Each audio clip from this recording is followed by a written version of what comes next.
सच प्रज्ञा ने जो भी किया बिल्कुल ठीक फैसला किया। अरे घर ईंट और पत्थरों से थोड़ी बनता है, घर बनता है विश्वास से, इज्जत से।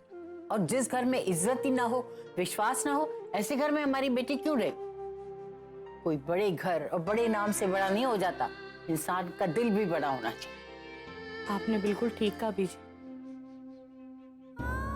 लेकिन बीजी, मेरी बच्ची तो अकेली रह गई ना। अकेले कहाँ है वो? हम भी तो है उसके साथ। और वैसे भी मेरी दीना हिम्मत हारने वालों में से नहीं है, अपनी लाइफ का रास्ता खुद ही ढूंढेगी। और अगर माँ आप ऐसी रोने वाली शक्ल बनाओगे और ऐसी बातें करोगे ना, तो वो अपने दुख से कैसे बाहर निकल पाएगी? मुझे नहीं पता वो अपने दुख से कैसे निकलेगी, लेकिन मेरे दिलो दिमाग से उसका दुख नहीं निकल रहा है। क्या करेगी मेरी बच्ची? क्या करेगी? आगे ये होगा कि जब दी दरवाजे पे आएगी तो हम हंसते हुए दी का वेलकम करेंगे, ताकि उसे लगे कि उसने जो भी डिसाइड किया है हम उसके साथ है ना दादी? बिल्कुल ठीक कह रही है मेरी बुलबुल। और दादी, दी की लाइफ नॉर्मल करने के लिए हमें भी तो नॉर्मल रहना पड़ेगा ना, ताकि सब कुछ ठीक हो जाए। और ना हम उसे पुरानी बातें याद दिलाएंगे, ताकि उसके साथ जो कुछ भी हो सब कुछ भूल जाए। माँ, आपको याद है बचपन में आप हमें कितना डांटा करती थी और हम रोते थे, और तब हमें रोते हुए देख आप हमसे बहुत प्यार करती थी। माँ, इस बार ना प्रज्ञा दी अपने आंसू नहीं दिखाएंगी, वो आपके सामने नहीं रोएगी, लेकिन आप जानते हो ना उसे आपकी जरूरत है।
अच्छा हुआ तुम खुद नीचे आ गई, वरना कुछ देर में तो हम ऊपर आने वाले थे और तुम्हें खिड़की से बाहर फेंकने वाले थे।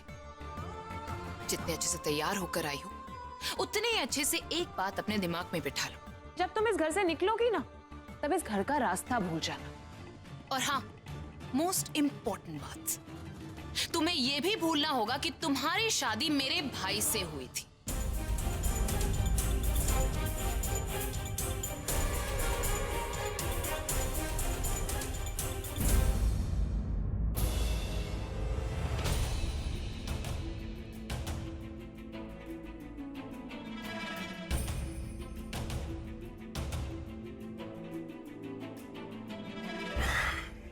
Not bad. इतनी जल्दी पैकिंग कर दी तुमने? कहीं जल्दबाजी में मेरा कोई सामान तो नहीं रख दिया अंदर?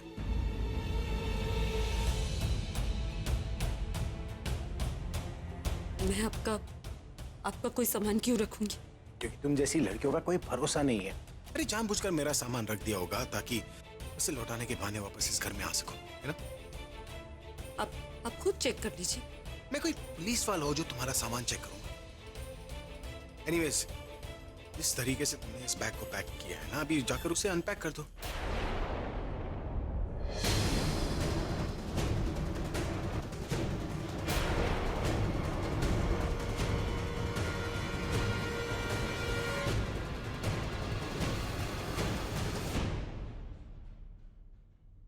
मतलब? वैसे तो मतलब की बातों को तुम अच्छी तरीके से समझ लेती हो, तो ये बात तुम्हारे समझ में कैसे नहीं? ठीक है, मैं समझाता हूँ। देखो, अनपैकिंग का मतलब होता है कि तुम्हारे इस बैग में जो कुछ भी सामान है ना, उसे अपनी जगह पर रख लो। भाई कैसी बातें कर रहे हो आप? कि अपने घर जा रही है तो अपना सामान तो लेकर ही जाएगी ना। लेकिन आलिया, अब ये कहीं नहीं जाएगी।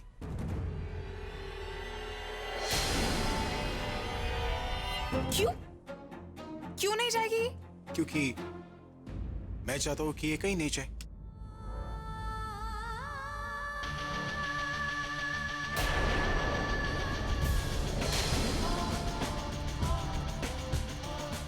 तो क्या लगा था तुम्हें? ये तुम्हारे मन में जो आएगा वो तुम करोगी। मन में आया तो शादी कर ली, मन में आया तो घर से निकल जाओगी। स्वीट हार्ट, तुम इस घर में मेरी मर्जी से आई हो और इस घर से मेरी ही मर्जी से जाओगी। और अब मैंने फैसला ले लिया है कि तुम इस घर से तब जाओगी जब तुम्हारी शादी हो जाएगी।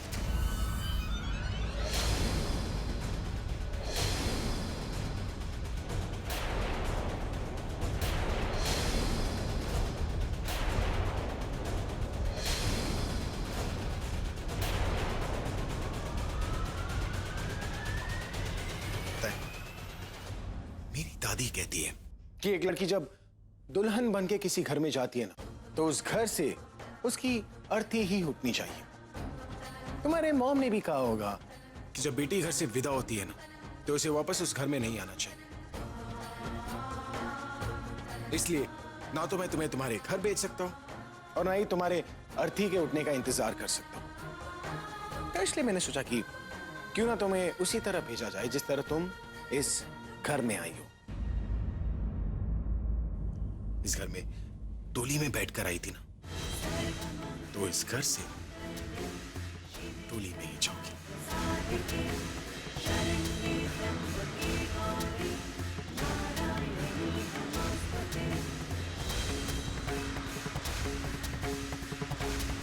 आप मेरी शादी? सेकंड शादी, दूसरी शादी, पहली शादी। कैसी बातें कर रहे हैं आप? आप ऐसे सोच भी कैसे सकते? क्यों नहीं सोचो? देखो, ये तो होना ही था। जो काम तुम्हें घर से बाहर जाकर करना है वो तुम घर के अंदर से भी तो कर सकती हो।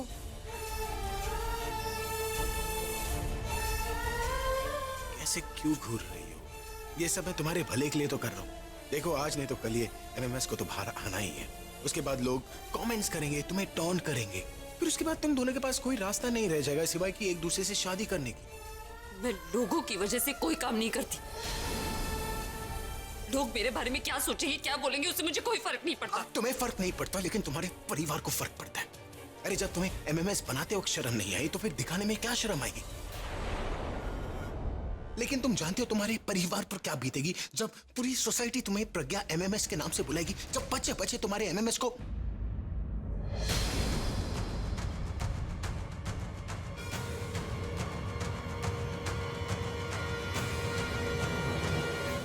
अपनी नहीं तो कम से कम एक बार अपनी माँ के बारे में तो सोच लिया होता। क्या जवाब देंगी वो जब उनके मोहल्ले वाले उनसे पूछेंगे कि आपकी बेटी वापस ससुराल क्यों आ गई? खुद ही आ गई या उसके पति ने उसे घर से निकाल दिया? अरे, एक बार मुश्किल से शादी हुई थी ना तुम्हारी, तो क्यों जिंदगी भर के लिए अपने मॉम के ऊपर बोझ बन रही हो तुम? इसी वजह से मैंने फैसला लिया है कि अब तुम्हारी शादी मैं करवाऊंगा। उसकी कोई जरूरत नहीं। मेरा परिवार मेरे साथ है। मैं अपने परिवार को छोड़कर किसी और की मदद नहीं चाहती।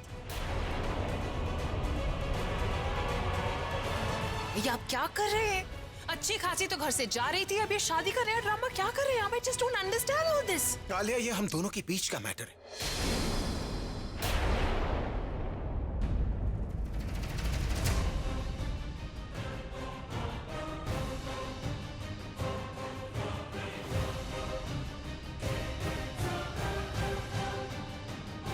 और अब कोई भी बीच में कुछ नहीं बोलेगा।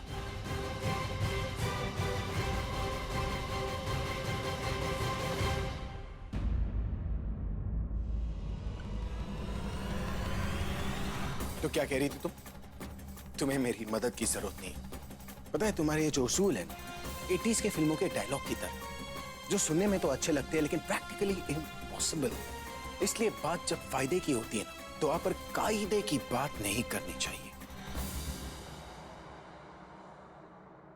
Come on now, you must be tired. इतना सब कुछ पैक किया है तुमने, अभी अनपैक भी करना होगा और तैयारी भी तो करनी है, क्योंकि अब तुम्हारी डोली उठने वाली है इस घर से, वो भी 2 दिनों में।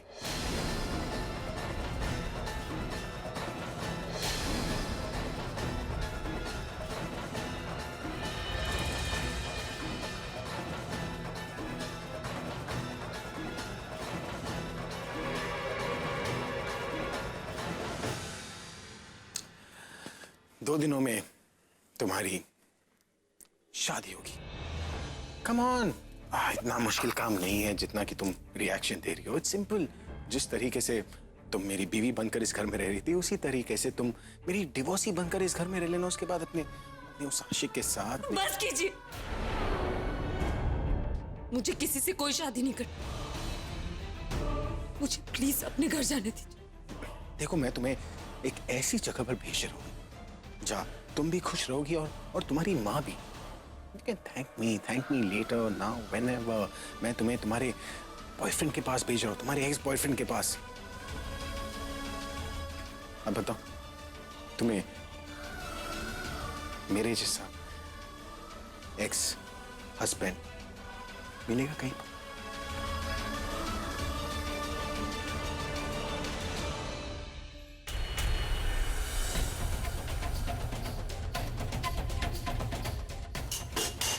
सोचना भी मत, क्योंकि तुम अब इस घर से तब जाओगी जब तुम्हारी शादी होगी। आप ऐसा सोचना मत। हर बात मानिए आपकी, ये नहीं मानूंगी। क्यों नहीं मानोगी? बताओ क्यों नहीं मानोगी? बुराई क्या है इसमें?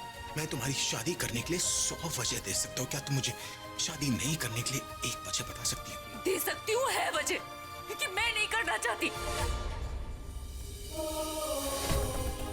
ये मेरे सवाल का जवाब नहीं हुआ। मेरे सवाल का जवाब मैं देखता हूँ। तुम ये शादी इसलिए नहीं करना चाहती हो ना, क्योंकि तुम्हें पता है कि एक बार तुमने ये शादी कर ली ना, तो इस घर के दरवाजे तुम्हारे लिए हमेशा के लिए बंद हो जाएंगे।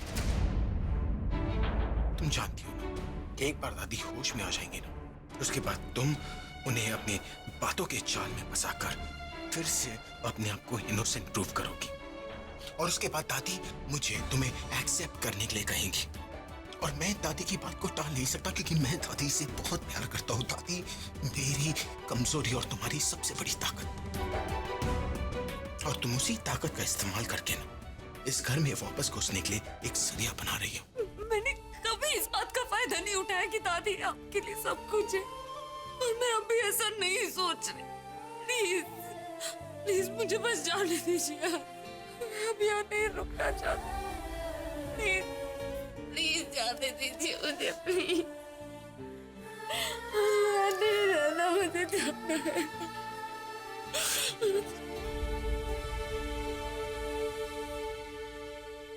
तुमने मुझे क्या बेवकूफ समझ के रखा है? तुम्हें क्या लगा कि तुम डिवोर्स के बदले कुछ नहीं मांगोगी तो मुझे पता नहीं चलेगा कि तुम्हारे दिमाग में क्या चल रहा है? अरे तुम जैसी लड़कियां ना शादी इसलिए करती है ताकि डिवोर्स के बाद एक बड़ा कॉम्पेंसेशन ले सके।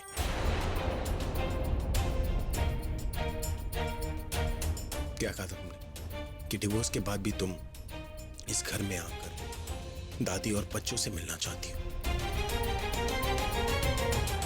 तो बताओ मुझे, क्यों मिलना चाहती हो दादी से? डिवोर्स के बाद भी तुम बच्चों से क्यों मिलना चाहती हो?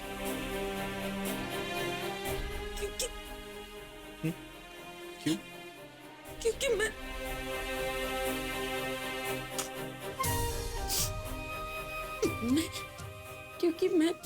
क्यों?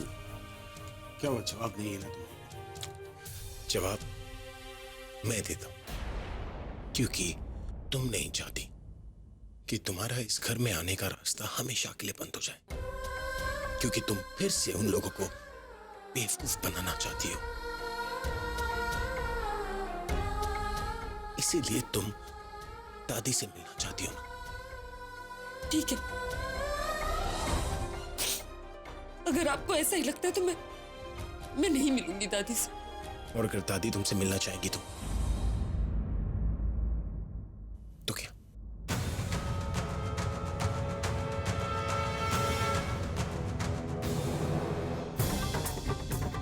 ये बात तुम अच्छी तरह जानती हो कि जब दादी ठीक होंगी तो वो तुम्हारे बारे में जरूर पूछेंगी, तुमसे मिलना चाहेंगी। मैं उन्हें तुम्हारे बारे में जो कुछ भी कहूँ वो इतनी आसानी से नहीं मानेंगी, तुमसे मिलना चाहेंगी। और इसी मौके का फायदा उठाकर तुम अपने आप को इनोसेंट प्रूव करोगी ताकि इस घर में आने का रास्ता खुल जाए, है ना? लेकिन मैं ये रिस्क नहीं ले सकता और ना ही तुम्हें चांस दे सकता। मैं इस घर में आने का ना मेरी लाइफ में, और उसके लिए तुम्हारी ये शादी करवानी जरूरी है।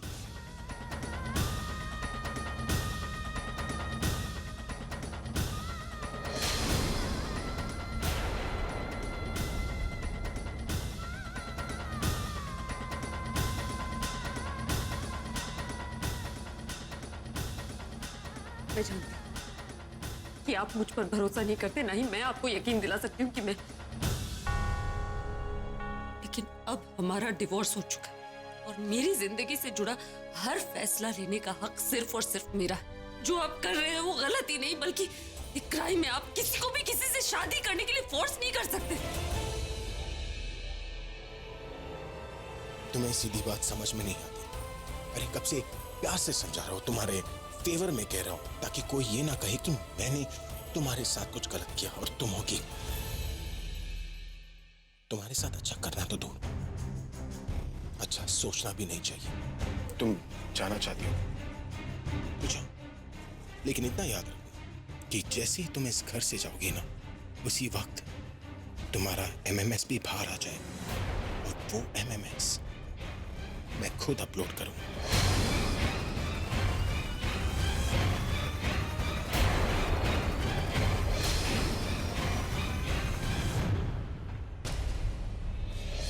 I am extremely sorry. मैं जानती हूँ आपने कहा है कि कोई बीच में नहीं बोलेगा, but I can't see all this. आप MMS अपलोड करने की बात कर रहे हैं? क्या हो गया आपको? अगर आप वो MMS अपलोड करेंगे तो जानते हैं आपकी इमेज पूरी खराब हो जाएगी, career will be gone, it will be ruined. मैं जानता हूं, लेकिन मैं फिर भी ऐसा करूं।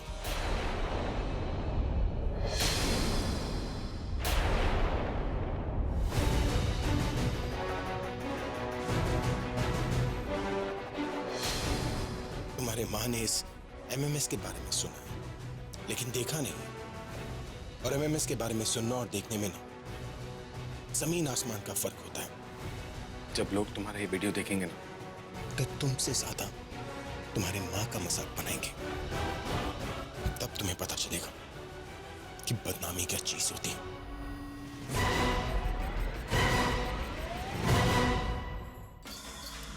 और तुम लोगों से ज्यादा बदनामी तो मेरी होगी। मेरा नाम, मेरा रेपुटेशन, मेरा करियर सब खत्म हो जाएगा, सब कुछ। पता है, अगर मैंने ये वीडियो अपलोड नहीं किया तो कोई और कर देगा। इसलिए मैं खुद ये वीडियो अपलोड करना चाहता हूं, ताकि मुझे इस बात की तसल्ली है कि जिस इंसान ने मुझे बर्बाद किया, मैंने उसे कहीं का नहीं छोड़ा। तब जाकर शायद मेरा गुस्सा थोड़ा कम हो जाए। लेकिन अगर तुम मेरी बात मानती हो और तुम दोनों शादी कर लेते हो तो लोग उस वीडियो को देखने के बाद बोलेंगे कि पति पत्नी का वीडियो है, इसमें बुरा क्या है? तब ना तुम्हारी बदनामी होगी और ना मेरी।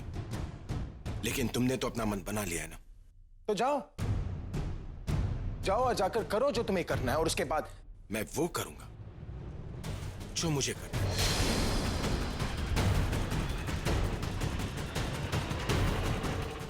अभी तुम्हें बाहर जाने का रास्ता तो दिख रहा होगा, लेकिन उसके बाद सिर्फ सुसाइड का रास्ता नजर आएगा। डिसीजन तो अब तुम्हारे हाथ में। क्या तुम खुद मरते मरते जीना चाहते हो, या फिर अपने परिवार को जीते जीते मरते देखना चाहते हो?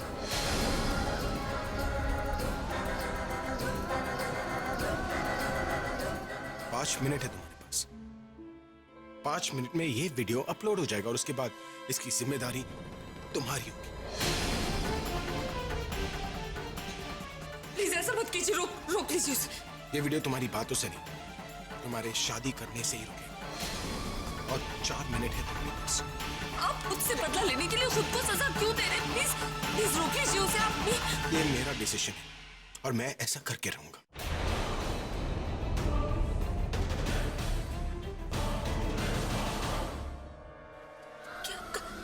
आपका करियर, आपका नाम सब खराब हो जाएगा। मेरी फिक्र करना छोड़ दो और उस बात को याद करो जो तुमने मुझसे कहा था कि मैंने तुम्हारे लिए इतना सब कुछ किया है, बदले में तुम भी मेरे लिए कुछ करना चाहते हो ना, तो अपने उस वादे को पूरा करो और शादी करो।